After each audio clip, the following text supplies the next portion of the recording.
महाराष्ट्राचं आराध्य दैवत श्री छत्रपती शिवाजी महाराज, धर्मवीर संभाजी महाराज,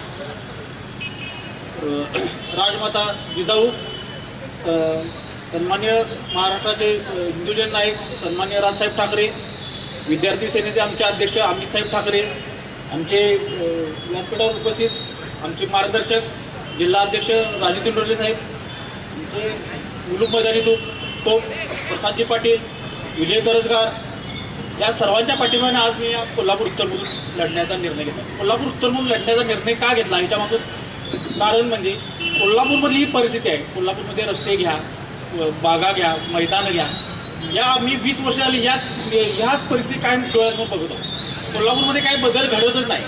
लोकांच्यात ह्या बदल काय चीड निर्माण होते की नाही मला तोच प्रश्न पडलेला. इतके वर्ष नेते येतात, तेच आश्वासन देतात, IT आणतो, खंडपीठ उभा करतो, खंडपीठ आणतो, हद्दवाढ